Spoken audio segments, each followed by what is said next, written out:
Hey there, it's Dusty Thunder, aka Dustin Storm. Actually, not here to talk to you about Reddit stories or Am I the Astronaut stories today. Here to talk to you about marketing. This is, in relation to the day gig here at Storm Cloud Marketing. So what we thought we ought to do is start explaining things as easily as possible and as quickly as possible to give you an understanding of how the things that we do in our day gig in a marketing agency actually work. Excuse me. If you're a business owner or you have a product or service that you want to promote, at some point you've probably thought, like, how do digital ads work? How do ads work, period? How does all this stuff work? And there's a lack of understanding that can prevent you from even experimenting or getting started with it. Well, let me give you the quickest rundown I can to give you a brief, really high-level understanding of how digital ads work. That way you at least know a little bit and maybe can start experimenting with them, right? So when we think about digital ads, there are millions and millions and millions of options, right? So just forget about all the options that are out there right now. Ignore all the noise and really just start to focus in on your needs, right? And more specifically, your target's needs. If you haven't identified your target yet, that's the customer that's going to be most likely to need your product or service, right? So really got to put yourself into their shoes and start thinking about, what is it that triggers that need? What are they looking at that makes them realize they have that need? What are the symptoms? What are the problems that lead to your solution as a need? So you need to spend some time thinking about that really before getting into digital ads, period, right? But I'm going to assume for a second that you've already thought about that. If you haven't, do that, then come back to this. However, let's say you know what the symptoms are that identify the pain or problem that they have that leads to your product or service being a solution for them, right? Okay, so on the digital ad side of things, I talk about things in relation to a funnel a lot, right? Imagine a basic funnel with like 3 levels on it, okay? And at the very top of that funnel is really just awareness. It is people who may or may not be aware that they even have a problem yet, but they might be looking at information related to the symptoms that relate to the problems, right? Okay, take one more step down that. People have identified that they have a problem, okay? They linked their symptom to a problem. Now they're looking for more information about that specific problem and how to solve it. And that leads to solutions at the bottom. Right? So now they're trying to figure out which solution they're going to go with. And in the very, very, very, very, very, very, very bottom of that, the solution providers. That's where you come in.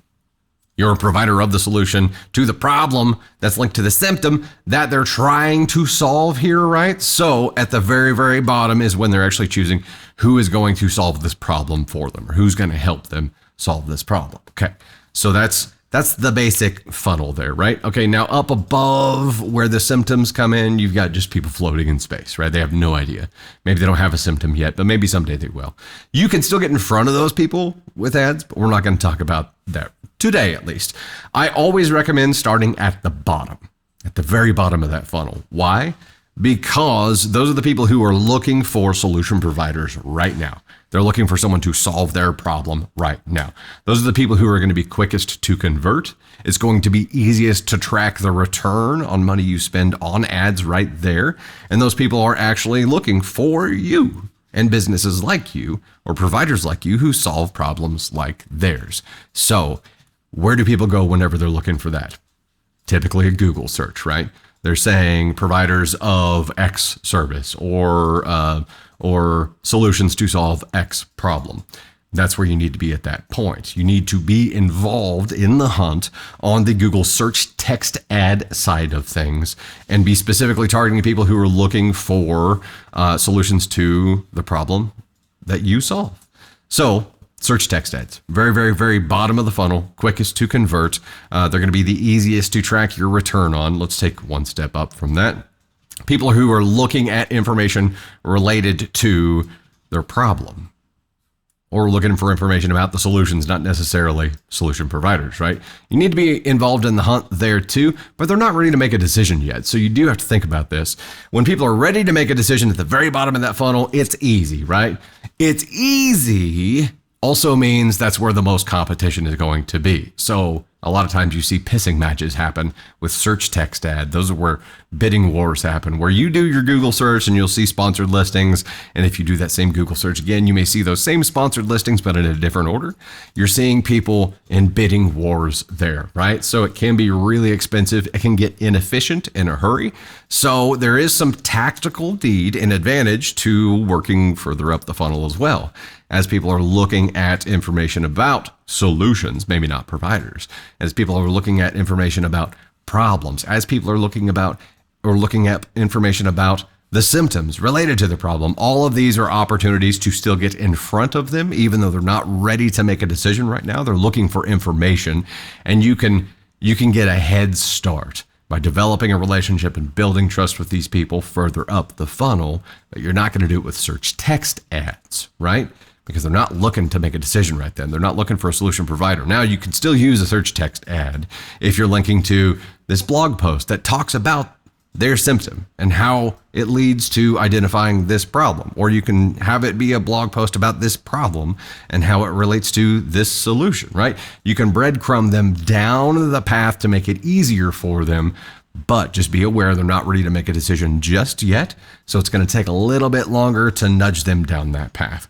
What we'll do a lot of times is use display ads. Now, Google has responsive display ads now, which outperform any kind of static display banner ad that we could possibly use. And they let you actually incorporate video into that too.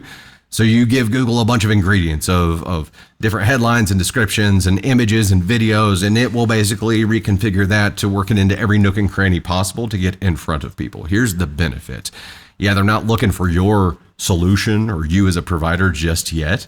You can still help educate them, plant a seed, and then that builds the trust. So hopefully they don't ever have to do that Google search at the very bottom of the funnel where the pissing match happens, right? Maybe if you develop a relationship with them further up in the funnel, you can be their guide for the whole thing, and they don't ever have to do that search. So as people are looking for information about their symptoms, about the problem that you solve, about solutions, but not necessarily solution providers yet, you can use responsive display and get in front of them and help educate them. Link to a blog post. Do it as a proven solutions for X symptom. Or you're experiencing this. What does it mean? Breadcrumb them to that educational resource so that you can help move them down the funnel there. Now, it's not just responsive display. There are a million different things that you can do. You can use a video campaign. And on video, it's much further up the funnel. It's much more awareness focused, but you can still target people who are interested in XYZ topic, right? And that's why those are so powerful. On the Google Ads side of things, we can say we only want to get in front of people who are looking at information related to X topic, Y topic, Z topic. And you can really have a narrow focus to get in front of the right people there, which also means you don't have to spend a ton of money to get in front of the right people during that process. So I'm not going to complicate it any further than that. Just be aware. If you're thinking about digital ads and you've got a product or service that you want to promote, you have a lot of options. I definitely recommend looking at the very bottom of the funnel first and at least doing a little bit of research, which you can do inside of Google Ads, to figure out how strong the competition is there. Does it make sense? Could it be efficient? Or are there already major pissing matches going on with competition there? That means you need to look a little bit further up the funnel and adjust your tactic to get a head start and maybe build trust with someone before they're ready to choose a solution provider. We'll have a lot more that we're going to explain, but I'm going to try to just give you quick little tidbits as we go here to maybe develop an understanding of how the marketing strategy and digital marketing side of things work without completely overwhelming you all at once. That's the journey. This is the first step. I'm Dustin Storm with Storm Cloud Marketing. You can discover more about our agency and even get in touch with us and have a conversation with us about your product or service at stormcloud.marketing.